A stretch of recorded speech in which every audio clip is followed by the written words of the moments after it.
Today we celebrated the at least my completion of Sefer Avoda.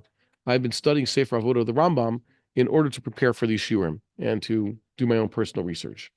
And thank God I'm completely finished with that. Doesn't mean, no, that's it. Now we're going to put the book away. We're going to continue studying these things. But my first view and looking to the sugyas is complete. That's what we had the meal for earlier this morning.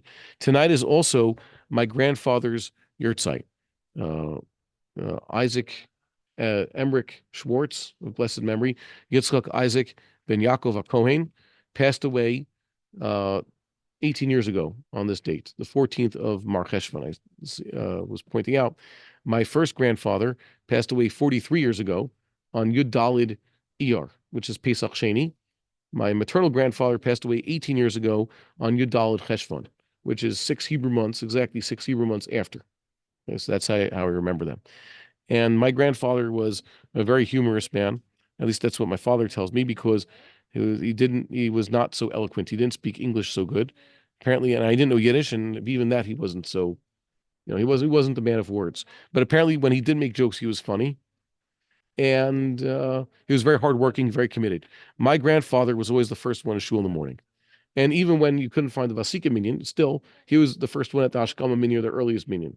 He kept a very tight schedule. Like I said, he was always the first. And, well, no, my grandfather worked. He worked well into his 80s. He was a baker by profession. Okay. He was the foreman of the Francois Bakery in Williamsburg for many years. And then when he made Aliyah to Florida, I think it was basically in his late 60s, he continued working. He found a different bakery in the Miami area. I don't know exactly where it was. And that was sarcasm. Okay. People make Aliyah to Florida, okay, or Aliyah to New Jersey. My grandfather continued working. He would continue baking, and his main time for working was Erev Shabbos. The bakers basically do all their baking overnight Thursday, and they're done by Friday morning. Everything's in the stores there and being sold. He didn't continue baking into Friday morning, and then he'd go to shul first thing. And he had a lot of gvura. I mentioned before about how he punched some sort of German army officer, a Nazi through and through, right in the face. At a certain point, my father knows the exact story. We have it recorded. He was a very powerful fellow, Holocaust survivor from Hungary.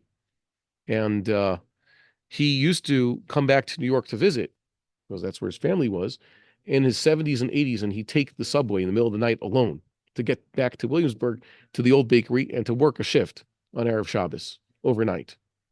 And then he'd come back with bags full of water challahs, rye bread, which I didn't really like, and chocolate frosted donuts, the only ones you could find in the New York area that were parv. Okay? The Entenmann's ones, which cannot be beat, were milchik. But the ones that Francois made were parv, so they were superior in that respect. Being stuck without being able to eat a donut is like, that's terrible. So my grandfather came home with that, and he had no fear. That's just what he did until the last years. I don't know when he finally retired from baking. It was sometime, I guess, in the last year. I don't know exactly when. And he's also a good supporter of all of our activities. Okay, he helped us until the very end. So it's in his merit that we even have a lot of these Rambam books. Okay, donations and things.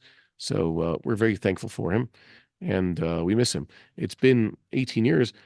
I don't feel like a day has gone by. I haven't forgotten anything about my grandfather. It's like he's still here. Knew him very well. And I'm just surprised. It's been 18 years. He hasn't been around, So it's kind of difficult. My grandmother also she left just a few months before him. So I just don't know what happened. So we miss him. And someone asked me, the food that we had today, the tikkun, was that Ilui Nishmas or Zecher Nishmas? So he would have said Zecher Nishmas. The Ilui Nishmas is very new. I told the rabbi who asked me, I said, I don't know if my grandfather even heard the concept of Ilui Nishmas. A tikkun like this. Okay. It's pretty recent.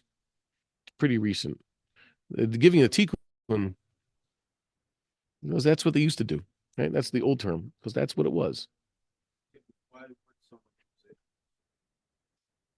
Because we want to, and in someone's memory, in loving memory, yes, in memory of someone, we do mitzvahs to show that the whole idea, the original idea of Kaddish, okay, the son davening for the Yomid or saying Kaddish shows that the father did something right in his lifetime. He has a son who's able to do mitzvahs, so that shows it. So we continue doing mitzvahs like he showed us. That's a zecher for him.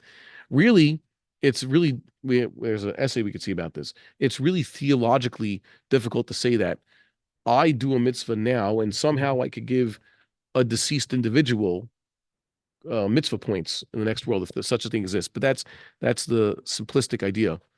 Okay. As a matter of fact, Chazal talk about why do they not have Shiva and Hespedim and a whole deal for a Nathil? Because you're like the Rambam says, supposed to get over that. It wasn't not meant to be. It doesn't count. Okay. Kaparat avonot, as they say, and even that you shouldn't say. Okay. Well, it is suffering is a kaparat avonot, but the problem is people say it too much in Hebrew. Like something bad happens, kaparat avonot. Okay, that's not how it works. Okay, that's really simplistic, and like I said, this whole nother discussion. The point is that Chazal wanted you to get over certain things, not be too hung up on when someone, even let's say a very close relative who is an adult and a tzaddik passes away, like the Rambam says, Shiva, Shloshim, if it's a parent, 1 year, 12 months, then move on with your life. And it's not right what they do, the Rambam says, to suddenly get people doing a whole memoriam for someone, remind someone's dead, and get them all hespedim again and like make another Shiva. Why do they do that? That's a good question. Yizkor is a very new thing in Judaism. It's not in the Talmud. The Sephardim don't have it.